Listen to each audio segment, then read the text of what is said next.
नमस्कार दोस्तों, SLC classes में आप सभी साथियों का हार्दिक स्वागत है। एएमआरएस लाइब्रेरियन 2025 वैकेंसी की हम बात करें।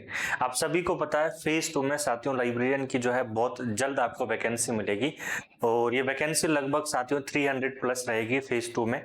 और इसी के लिए मोस्ट इंपॉर्टेंट क्वेश्चंस की सीरीज जो है हमने स्टार्ट की आज के सेशन में, जो कि लगातार आपको डेली की डेली क्वेश्चंस की सीरीज आपको मिलती रहेगी। ठीक है, अभी तक साथियों अपने एप्लीकेशन डाउनलोड नहीं किया है तो download SLC classes application from Google play store. इस वीडियो के नीचे लिंक दे रखा है, यहाँ से भी जाकर आप क्या कर सकते हो, एप्लीकेशन डाउनलोड कर सकते हो। ठीक है, यहाँ से साथियों सबसे पहली चीज तो अगर आप तैयारी करना चाहते हो जीरो से, बिल्कुल बेसिक से आप तैयारी करना चाहते हो तो आप सभी के लिए एएमआरएस लाइब्रेरियन का जो है बैच स्टार्ट है, जिस बैच का नाम है एक्लेवे बैच, जो कि कंप्लीट बैच आपको मिलने वाला है। लाइब्रेरी साइंस का मिलेगा जिसमें एनईपी प्लस लाइब्रेरी साइंस दोनों रहेगा। जिसकी फीस साथियों आपको रहती है 2999 जिसे मैं कह सकता हूं, और इसमें भी आपको साथियों अभी हाल फिलहाल ज्वाइन करते हो तो आपकी फीस रहेगी 299 आपको रहने वाली। इसमें complete classes, notes, PDF, test series, previous year questions paper, old paper आज तक जितने भी हो चुके हैं, ये सब कुछ आपको इस एएमआरएस लाइब्रेरियन एक्लेवे बैच में आपको अवेलेबल होने वाला है। आप सभी के लिए दोस्तों जो है क्लास नोट्स की मैं बात करूं, जो है बुक्स की हम चर्चा करें। ठीक है, तो देखिए अभी तक मेरी जो है 6 बुक्स आ चुकी है, वॉल्यूम फर्स्ट, सेकंड, थर्ड, एक बूस्टर बुक, एक प्रैक्टिस है सेट और एक आपकी पीवाईक्यू बुक हो जाती है। ऐसे करके जो है 6 बुक आ चुके हैं। तो शुरुआत की जो बुक्स हो जाती है फर्स्ट, सेकंड, थर्ड, ये तीनों आपके क्लास नोट्स है, वॉल्यूम फर्स्ट, सेकंड, थर्ड, जो कि कंप्लीट साथियों आप सभी के लिए जो है एक प्रकार से हैंड रिटन नोट्स है, जो कि कंप्लीट आपके केवीएस, एनईवीएस, एएमआरएस लाइब्रेरियन का इनमें कंप्लीट सिलेबस आपका होता है। आपका बूस्टर बुक जिसमें साथियों 7000 प्लस क्वेश्चंस है, और आपका 33 प्रैक्टिस सेट जिसमें बात करूं 33 प्रैक्टिस सेट है, और पीवाईक्यू जो बुक हो जाती है, पीवाईक्यू बुक की साथियों इसमें आज तक जितने भी प्रीवियस ईयर क्वेश्चंस है, आज तक जितने पेपर हो चुके हैं, उन सभी पेपर्स की बात करूं तो आपको इसमें क्वेश्चंस मिलने वाले। ये प्रीवियस ईयर क्वेश्चंस पेपर आपको मिलेंगे, मैं कहूं जो है आपको यूनिट वाइज। देखिए आपको ऐसा नहीं कि इस पीवाई की जो बुक है इसमें आपको मिलेगा पेपर, जितने पेपर हो चुके हैं उन सभी को इकट्ठा किया, उसके बाद में इन सभी पेपर में जो क्वेश्चंस है इनको यूनिट वाइज डिवाइड कर दिया। यूनिट वाइज डिवाइड करने का सबसे बड़ा फायदा यह है कि आप जीरो से स्टार्टिंग कर रहे हो, आप शुरुआती स्तर पर आप तैयारी कर रहे हो, तो भी साथियों आप क्या कर सकते हो, आप जो है इन क्वेश्चंस को अटेंड कर सकते हो। क्योंकि एक पेपर को अटेंड करने के लिए हमें पूरा कंसेप्ट क्लियर होना चाहिए, पूरा रिविजन होना चाहिए, तब जाकर हम उस पर एक प्रकार से उसका एवोल्यूशन कर सकते हैं, मूल्यांकन कर सकते हैं। ऐसे नहीं कर सकते हैं। अगर हमारी क्लासिफिकेशन यूनिट है तो पीवाईक्यू बुक में जितने भी क्वेश्चन आ चुके हैं आज तक, वो सब इसमें क्लासिफिकेशन यूनिट में है। आप कैटलॉगिंग आपने कंप्लीट कर लिया तो कैटलॉगिंग क्वेश्चंस अटेंड कर सकते हो। एक क्वेश्चन कितनी बार रिपीट हुआ तो वो यहाँ पर आपको मिल जाएगा। तो सबसे बड़ा फायदा ये है। ठीक है, जैसे आईएलए की स्थापना कब हुई, 1933 में होती है। अब आईएलए की स्थापना से संबंध जितने क्वेश्चंस हैं, जितने क्वेश्चंस बन चुके हैं आज तक, वो कितनी बार आ चुके हैं, ठीक है, कौन कौन से पेपर में आ चुके हैं, वो एक जगह आपको मिल जाएगा। तो ये सब कुछ आपको साथियों यहाँ पर मिलने वाला है। देखिए आज का पहला क्वेश्चन है, निम्नलिखित में से पुस्तकालयों की राष्ट्रीय मिशन एनएमएल के लिए केंद्रीय नोडल एजेंसी कौन सी है। ठीक है, which of the following is the central nodal agency for national mission on libraries, जिसे हम क्या कहते हैं साथियों, एनएमएलबी कहते हैं। तो वर्तमान समय में जो एनएमएल है इसकी एक नोडल एजेंसी के रूप में कौन से कार्य करती है। ठीक है, ऑप्शन है NISCAIR, national library of India, triple RLF, Delhi public library. तो नोडल एजेंसी के रूप में दोस्तों जो काम करती है, जिसका नाम है एनएमएल, सॉरी ट्रिपल आरएलएफ आपके एनएमएल के लिए, तो ये एक प्रकार से नोडल एजेंसी के रूप में काम करती है। ये किसके रूप में काम करती है, नोडल एजेंसी। और ये नोडल एजेंसी किसकी है साथियों, नेशनल लाइब्रेरी ऑफ मिशन हम जिसे कह सकते हैं, हम कह सकते हैं एनएमएल कह सकते हैं इसको। ठीक है, नेशनल मिशन ऑन लाइब्रेरीज में कह सकता हूं। ठीक है, अब देखिए आपके यहाँ पर जो है नेशनल लाइब्रेरी ऑफ इंडिया है, आप सभी को पता है इसकी स्थापना वर्ष 1948 में होती है। और कहाँ होती है दोस्तों, कलकत्ता में होती है। भारत का राष्ट्रीय पुस्तकालय की बात को, भारत का नेशनल लाइब्रेरी ऑफ इंडिया की आपसे चर्चा की जाए तो वो भारतीय राष्ट्रीय पुस्तकालय नेशनल लाइब्रेरी ऑफ इंडिया है। ठीक है, ट्रिपल आरएलएफ जिसे मैं कह सकता हूँ राजा राम मोहन राय लाइब्रेरी फाउंडेशन, जो कि भारत में आपके पब्लिक लाइब्रेरीज के लिए काम करता है। सार्वजनिक पुस्तकालयों की जो स्थापना की बात करें, वित्त की बात करता है, चर्चा जब भी होती है तो पब्लिक लाइब्रेरीज के बारे में जब भी चर्चा करता है तो वो कौन करेगा? ट्रिपल आर करेगा, जिसकी स्थापना दोस्तों कब होती है? वर्ष 1972 में होती है। ठीक है, दिल्ली पब्लिक लाइब्रेरी जो कि साथियों आपकी बात करें यूनेस्को की सहायता से इसकी स्थापना की जाती है और इसका मुख्यालय दिल्ली में है और ये इसकी स्थापना दोस्तों वर्ष 1951 में क्या होती है? दिल्ली पब्लिक लाइब्रेरी की स्थापना होती है। ट्रिपल आर का जो मुख्यालय है दोस्तों वो कहां पर है? कलकत्ता में आपको मिलता है। ठीक है, तो अब देखिए, और यहाँ पर नोडल एजेंसी के रूप में काम करता है कौन है? एनएमएल का, तो ट्रिपल आर यहाँ पर काम करता। आंसर क्या होगा? C option is right answer.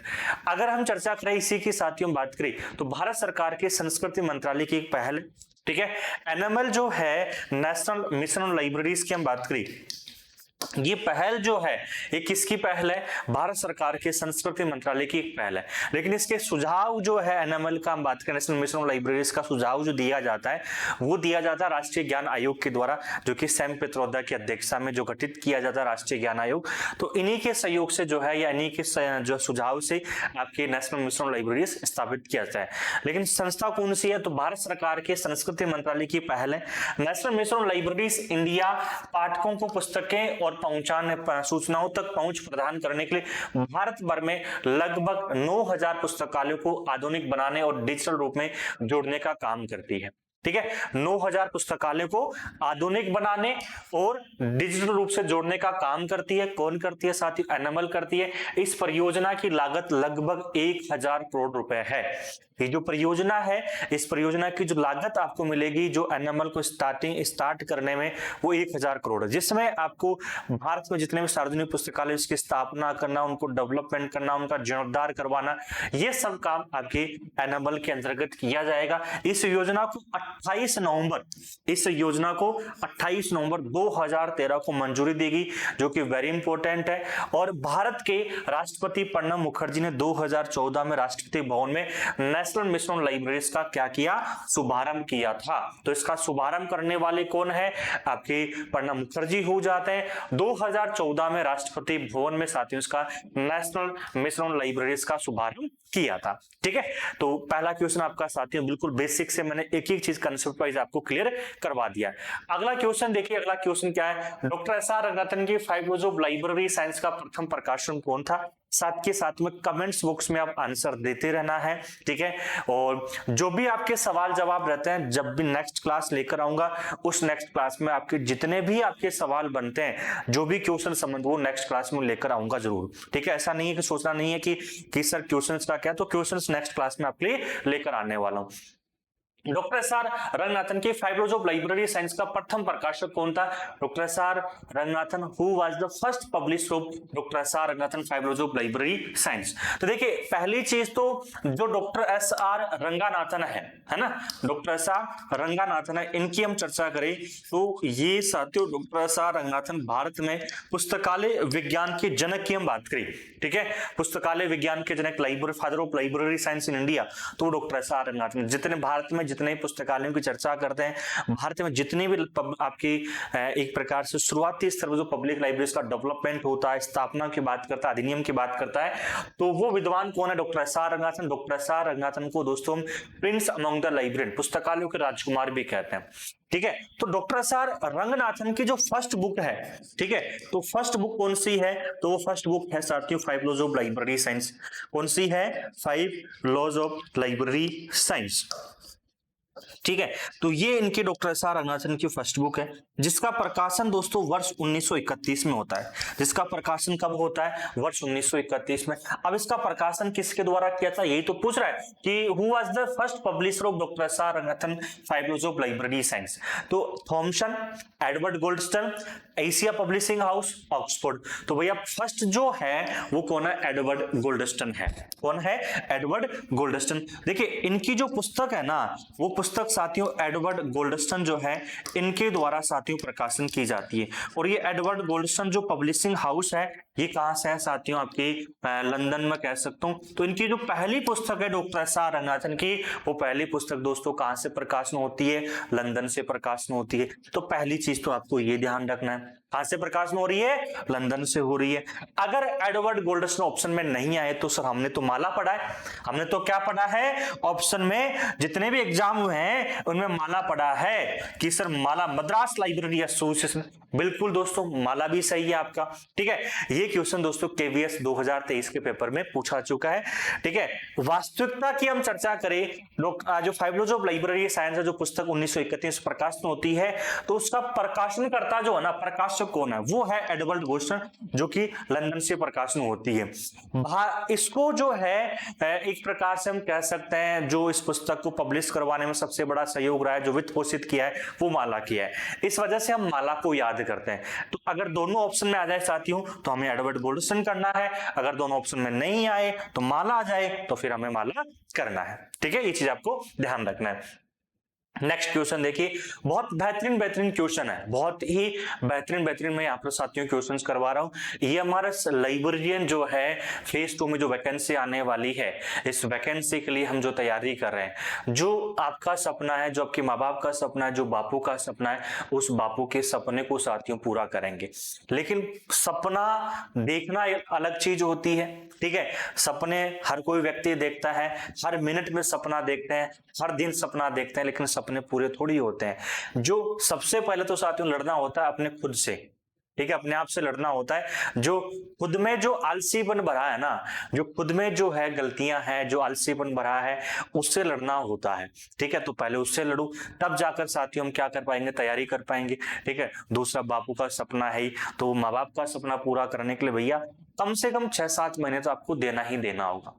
ठीक है, ये मैं श्योरिटी के साथ कर रहा हूं, अगर आपने 6-7 महीने पढ़ लिए तो मजा आ जाएगा।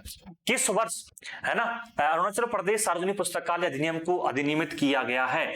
इन which year Arunachal Pradesh public library act was enacted? In which year Arunachal Pradesh public library act was enacted? तो भैया किस वर्ष में अरुणाचल प्रदेश में सार्वजनिक पुस्तकालय अधिनियम पारित होता है? तो आंसर दीजिए साथ के साथ में। देखिए, सार्वजनिक पुस्तकालय दोस्तों हमेशा जब भी पारित हुआ है, वो पारित होता है आपकी सार्वजनिक पुस्तकालय को वित्त पोषित करने के लिए, सार्वजनिक पुस्तकालय को एक सही तरीके से संचालन करने के लिए हम पब्लिक लाइब्रेरी एक्ट लेकर आते हैं। विश्व में पहला जो पब्लिक लाइब्रेरी एक्ट आता है वो आता है साथियों आपके 1850 में, हम कह सकते हैं यूके लंदन, जो कि पहला पब्लिक लाइब्रेरी एक्ट पारित किया जाता है। और भारत में पहला जो पब्लिक लाइब्रेरी एक्ट है वो 1948 में आता है, और वो भी डॉक्टर एस.आर. रंगानाथन के प्रयास से तमिलनाडु में पहला पब्लिक लाइब्रेरी एक्ट 1948 में जो है पारित किया जाता है। और अरुणाचल प्रदेश में साथियों जो है वो आपका 2009 में आता है। अरुणाचल प्रदेश में कब आता है? 2009। ठीक है, राइट आंसर क्या होगा? C option is right answer हो जाता है। नेक्स्ट क्वेश्चन देखिए, फिर जो है आपका दोस्तों पब्लिक लाइब्रेरी एक्ट से क्वेश्चन है। देखिए, public library act very important है, यू मान के चलो, इसको तो घोल के पी जाना है आपको, मतलब ईयर याद करने और सीधे से मान के 2 क्वेश्चन तो आएंगे, कम से कम 2, 3 भी आ सकते हैं, 4 भी आ जाए, मतलब ऐसा टॉपिक है ये, मतलब एग्जामिनर का कुछ टॉपिक्स होते हैं ना, फेवरेट टॉपिक्स होते हैं, वो टॉपिक है ये, यू मान कर चलो आप। ठीक है, तो निम्नलिखित अधिनियम को उनके पुस्तकालय विधान के अधिनियम वर्ष के अनुसार क्या कीजिए? व्यवस्थित कीजिए।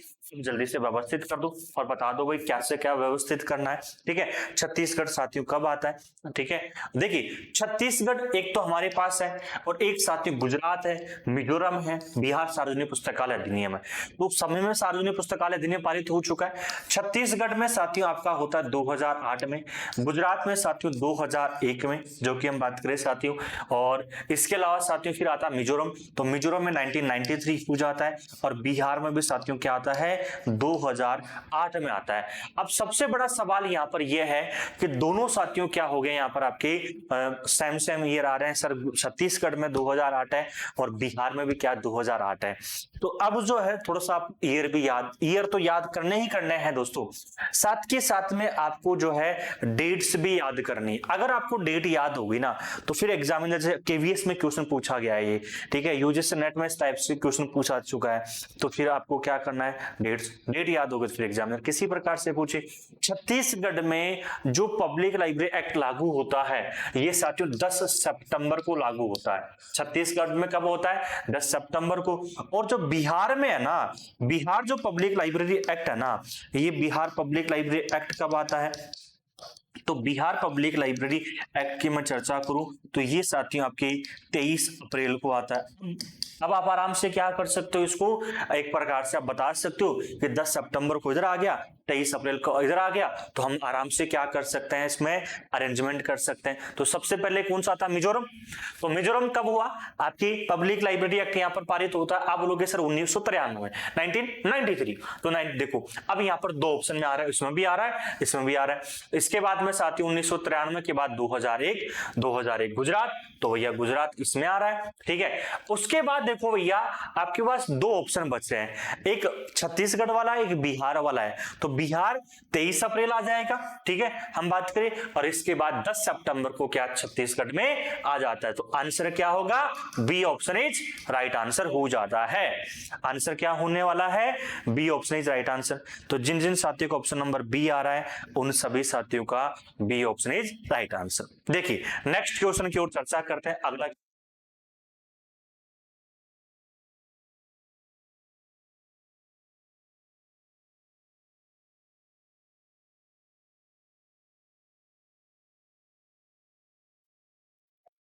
देखिए नेक्स्ट क्वेश्चन क्या है, पुस्तक हेडिंग्स एंड कैनन्स का लेखक कौन है।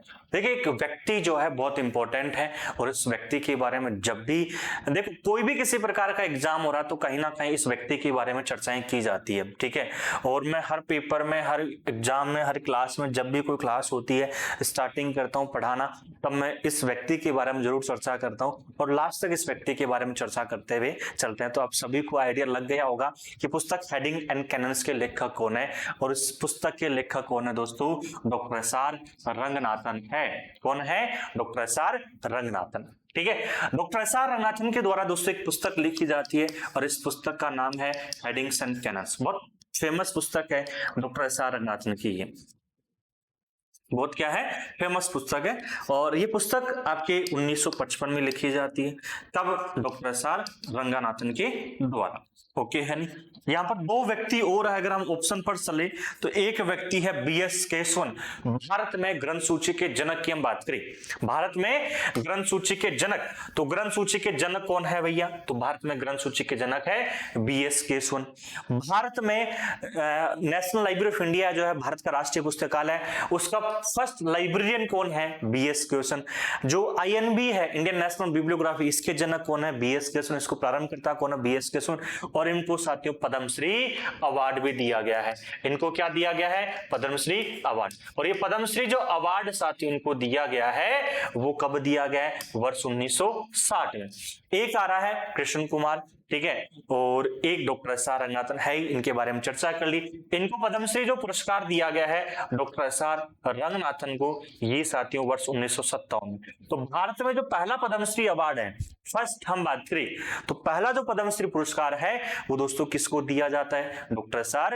रंगनाथन को दिया जाता है, ठीक है। पी.एन. कोला की साथियों हम चर्चा करें तो पी.एन. कोला भी भारत में एक बहुत महत्वपूर्ण व्यक्ति के रूप में जाने जाते हैं। आईटीलीस की स्थापना होती है, उसमें बहुत बड़ा सहयोग किया है इन्होंने, पी.एन. कोला ने, संविधान इन्होंने लिखा है उसका, ठीक है। और इनको भी साथियों पद्मश्री अवार्ड दिया गया है, और ये पद्मश्री अवार्ड किसको दिया जा चुका है, पी.एन. कोला को भी कब दिया गया, 2004 में, ठीक है। अभी लेटेस्ट जो है, अगर पद्मश्री अवार्ड की हम चर्चा कर रहे हैं तो लेटेस्ट की हम चर्चा करें तो लेटेस्ट अवार्ड साथियों कब दिया जा चुका है, आपकी पी.एन. कोला को, सॉरी लाइब्रेरी साइंस में लेटेस्ट अवार्ड लाइब्रेरी साइंस में तो 2023 में दिया गया। कब दिया गया, 2023 में। और वो व्यक्ति कौन है साथियों, थिरुपल्लम कल्याणा है। वो व्यक्ति कौन है? तिरुपल्लम कल्याणा है। इनको साथियों लेटेस्ट जो है पद्मश्री पुरस्कार यहाँ पर दिया गया है, तो ये भी आपको ध्यान रखना है। क्लियर है या नहीं? ठीक है, नेक्स्ट क्वेश्चन की ओर साथियों हम बढ़ते हैं। अगला क्वेश्चन क्या कर रहा है? 1949 में 1949 में त्रिस्तरीय उपयोगिता शिक्षा कार्यक्रम को किसने प्रस्तावित किया? 1949 में त्रिस्तरीय उपयोगिता शिक्षा कार्यक्रम को किसने प्रस्तावित किया? ठीक है, who proposed the 3 tier user education programme in 1949? तो 3 टायर यूजर एजुकेशन प्रोग्राम 1949 में किसने प्रपोज किया? इस्ला है। ठीक है, हम बात करें आपका ALA आ जाता है, ALA public library section, UK library association के यूनिवर्सिटी एंड रिसर्च सेक्शन, ठीक है, और हॉपकिंस। तो किसके द्वारा ये किया जाता है? तो आप आंसर दीजिए, सोचिए, तब तक मैं जो इसके ऊपर चर्चा करता हूं। आप सभी को पता है इफ्ला की स्थापना जो है वर्ष 1927 में होती है। कब होती है? 1927 में होती है। ALA जो कि विश्व का पहला पुस्तकालय संघ के रूप में जाना जाता है। ALA क्या जाना जाता है? विश्व का पहला पुस्तकालय संघ, जिसकी स्थापना कब होती है? 1876 में, 1876 में होती है। और जो लाइब्रेरी एसोसिएशन है जो कि LA, जिसे हम कहते हैं लाउक भी कहते हैं, लाइब्रेरी एसोसिएशन ऑफ यूके, इसकी स्थापना 1877 में होती है। जो त्रिस्तरीय उपयोगिता शिक्षा कार्यक्रम है, तो 3 टायर यूजर एजुकेशन जो प्रोग्राम है ना, ये प्रोग्राम जो है आपके यूके लाइब्रेरी एसोसिएशन के द्वारा प्रारंभ किया जाता है। किसके द्वारा किया जाता है? यूके लाइब्रेरी एसोसिएशन के द्वारा, यूनिवर्सिटी एंड रिसर्च सेक्शन। आपके आंसर क्या होगा? C option is right answer. ठीक है, आंसर दोस्तों यहां पर हो जाता है C option is right answer. ठीक है, कमेंट्स बॉक्स में ये आपको आंसर जरूर आपको देना है। कमेंट्स बॉक्स में आपके जो विचार है वो जरूर प्रकट करके जाना है कि आपको क्लास किस प्रकार की लग रही है, पसंद आ रही है, नहीं आ रही है। ठीक है, अपने मतलब खुल के विचार रखे जाने हैं, जिससे कि और क्लास में जो है उन विचारों पर हम क्या कर सके, चर्चा करेंगे। देखो आज पहली क्लास है ये हमारा इसकी, तो नेक्स्ट क्लास में थोड़ी सी और चर्चा होना स्टार्ट हो जाएगी, फिर बेहतरीन हम बात करें। देखिए, जर्नल ट्रांसलेशन टुडे का प्रकाशन कौन है? जर्नल ट्रांसलेशन टुडे का प्रकाशन कौन है? General translation today is published by निस्केर। देखो बाय निस्केर जो है आज के समय में साथियों, इसे हम क्या जो है NISCPR के नाम से भी जानते हैं। आज के समय में साथियों किस नाम से जानते हैं? NISCPR के नाम से जानते हैं। ठीक है, राष्ट्रीय अनुवाद मिशन, नेशनल ट्रांसलेशन मिशन।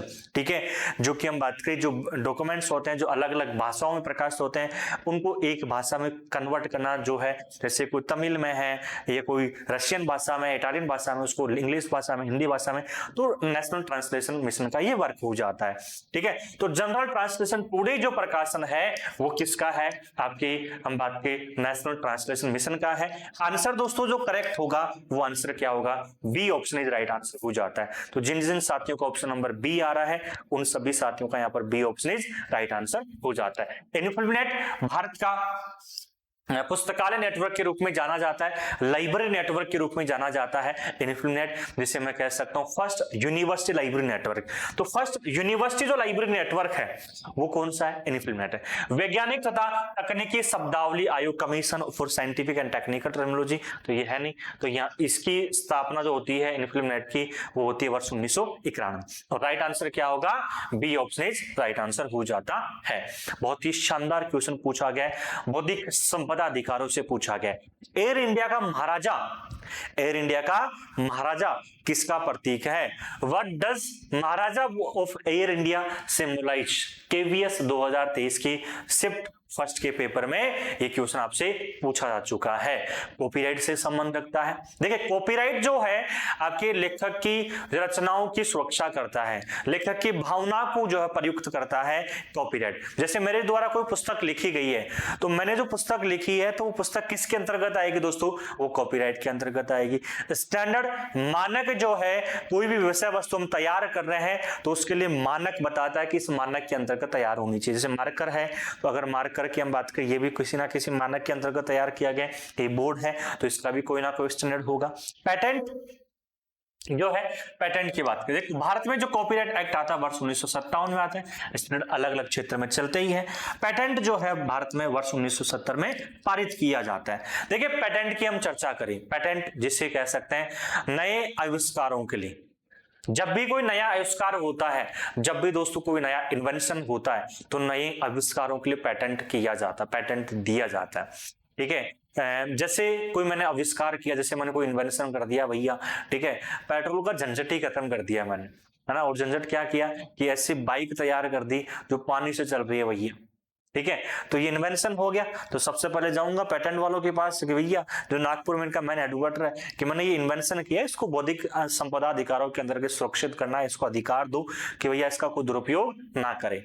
ठीक है, तो भारत सरकार या सरकार व पेटेंट करता, आविष्कार करता के मध्य, सरकार व आविष्कार करता के मध्य एक समझौता प्रमाण पत्र होता है, उसे कहता है पेटेंट। तो ये हमेशा पेटेंट इन्वेंशन के लिए दिया जाता है। तो ये इन्वेंशन है क्या एयर इंडिया का महाराजा का प्रतीक? नहीं, ये ट्रेडमार्क है। ठीक है, आंसर क्या होगा? एयर इंडिया का जो महाराजा का जो प्रतीक है वो ट्रेडमार्क है। आंसर दोस्तों क्या होगा? D option is right answer. Answer होगा यहाँ पर D option is right answer हो जाता है। ठीक है, ट्रेडमार्क जो है कोई भी किसी प्रकार का जो व्यवसाय होता है उस व्यवसाय को दर्शाता है। ट्रेडमार्क किसको दर्शाता है? कोई भी किसी प्रकार का व्यवसाय, उस व्यवसाय को दर्शाता है और वो ट्रेडमार्क आपका दर्शाता है। तो आंसर दोस्तों इसमें क्या हो जाएगा? D option is right answer आपका हो जाता है। क्लियर है? तो डाउट आपको यहां तक कोई भी किसी प्रकार का? ठीक है, देखिए अगले क्वेश्चंस की ओर बढ़ते हैं, हम बात करें। और आज का जो क्वेश्चंस की सीरीज है, इस क्वेश्चंस की सीरीज को हम क्या करेंगे? यहीं पर स्टॉप करेंगे। आई होप दोस्तों आज के क्वेश्चंस की सीरीज आपको समझ में बहुत बेहतरीन आपको लगी है। नेक्स्ट क्लास में जो है इससे आगे के क्वेश्चंस की हम क्या करेंगे? चर्चा करेंगे। अभी तक दोस्तों आपने एप्लीकेशन डाउनलोड नहीं किया तो download SLC classes application from Google play store. ठीक है, इस वीडियो के नीचे लिंक दे रखा है, इस यहाँ से भी आप एप्लीकेशन डाउनलोड कर सकते हो। और आप सभी के लिए जो है नए पाठ्यक्रम के अनुसार जो है क्लास नोट्स, बुक्स जो है क्वेश्चंस बुक्स आपके, तो ये बुक्स आपके SLC क्लासेस एप्लीकेशन पर है। यहाँ से जाकर आप क्या कर सकते हो? इन बुक्स को ऑर्डर कर सकते हो। ठीक है, और आप सभी के लिए कोर्स स्टार्ट हो चुका है एप्लीकेशन पर, जाकर एप्लीकेशन में आप कोर्स भी ज्वाइन कर सकते हो। तो आज के सेशन को हम यहीं पर समाप्त करते हैं, बाकी का मिलेंगे अगले सेशन में। तब तक के सभी को जय हिंद, जय भारत।